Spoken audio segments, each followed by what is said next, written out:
Olá, comunidade selvagem, esse é mais um vídeo do canal Livros e Bichos e hoje nós vamos apresentar o segundo volume da coleção Naturama, a Enciclopédia do Reino Animal. Não se deixe enganar, esse aqui é um volume diferente, ó, volume 2. Aqui não tem fake news. Todos os livros que eu estou apresentando para vocês foram realmente lidos e admirados. A temática do segundo volume dessa coleção é sobre a fauna marinha, ou seja, ele vai trazer a fauna ali desde a região dos litorais, passando pela plataforma continental, mar aberto, onde a gente vai ter a fauna, né, dos animais pelágicos, e chegando até as profundidades abissais. Esse capítulo é muito interessante porque traz várias espécies muito exóticas, né? O ambiente abissal ele é muito drástico em termos de adaptações, né, que requer dos animais, ou seja, ausência de luz, alta pressão. Isso faz com que os animais tenham uma fisiologia muito diferenciada. E esse livro aqui foi um dos primeiros a trazer essa fauna até certo ponto estranha para o grande público. Também tem um capítulo especial aqui sobre as regiões polares, muito interessante. Bem, eu espero que vocês gostem da Espiadinha Selvagem, eu não vou ficar delongando muito, porque realmente sobre a obra Naturama e a editora Codex, as informações estão um pouco escassas, mesmo procurando na internet. O que vale mesmo é a gente admirar aí o que sobrou aí ao longo do tempo, que foi essa obra magnífica, com pinturas excelentes, ok? Bem, se você não está inscrito no canal, considere se inscrever. Toda semana tem dicas de leitura, nós traçamos alguns comentários aqui de quem viveu na década de 80 e traz para os dias de hoje os benefícios e o prazer da leitura, ok? Vejo vocês na continuação do vídeo, até lá. Olá, comunidade selvagem, dando continuidade ao vídeo, vamos apresentar aqui para vocês o segundo volume do Naturama, Enciclopédia do Mundo Animal. A temática do volume 2 é o mar e a sua fauna. Bem, mais uma vez trata-se aqui de uma obra, né, que é uma demonstração clara de uma mistura, né, de zoologia com belas artes. Todos os animais são representados por pinturas muito bem caracterizadas, um verdadeiro show de cores. E esse volume em si, eu fico imaginando que na década de 1960, ele deve ter representado um grande desafio, porque até hoje a fauna marinha, pela sua grande diversidade e pela grande extensão territorial, ela tem muito a nos ensinar. E nessa época, além da informação ser muito escassa, toda essa questão da exploração do mar, né, da plataforma continental, do mar aberto, ainda estava, vamos dizer assim, no início da documentação. Então, assim, todas as informações aqui para a época devem ter sido muito relevantes. Hoje, esse livro aqui, ele ainda tem a sua importância, como eu falei, obras que retratam a fauna, né, marinha, elas não são tão abundantes, e qualquer contribuição é muito válida. Ele começa logo no início do volume, existe uma descrição um pouco mais detalhada sobre os mares temperados, a região da plataforma continental. E até fácil de se entender isso, porque a região de litorais e plataforma continental geralmente são as regiões dos mares aonde o homem fez as suas primeiras incursões.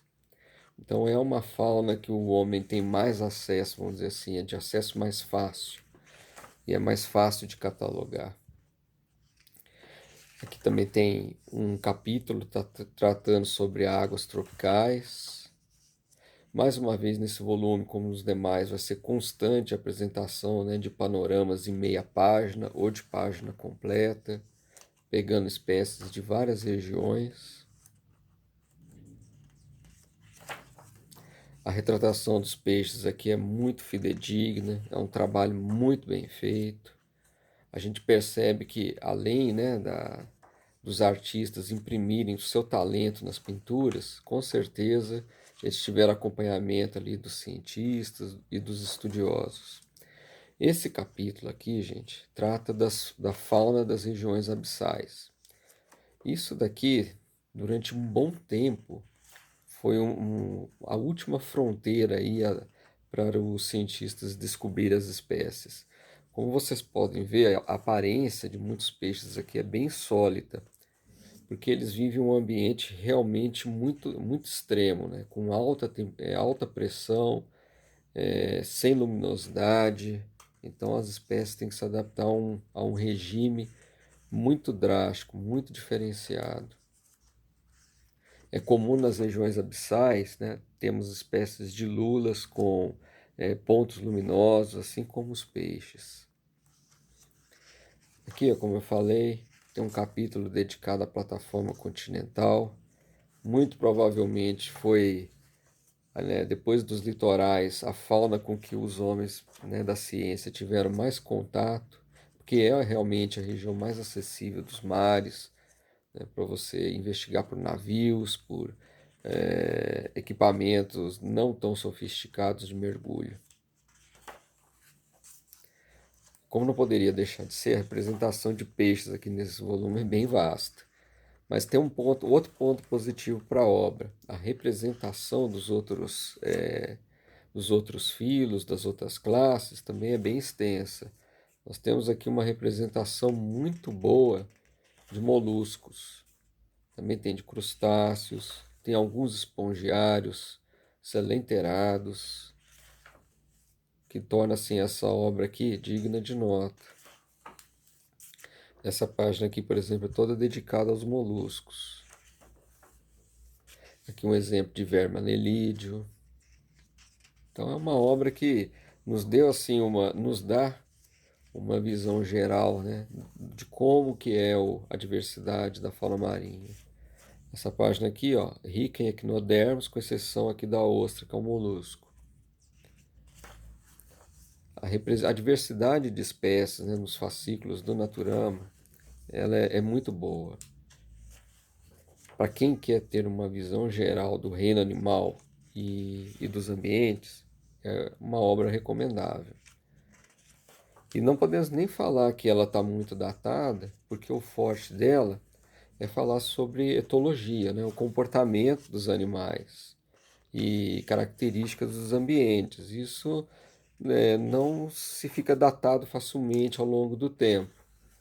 A questão mais complicada em zoologia é sobre taxonomia. Por exemplo, existem alguns nomes científicos aqui que já estão em desuso, eles foram atualizados.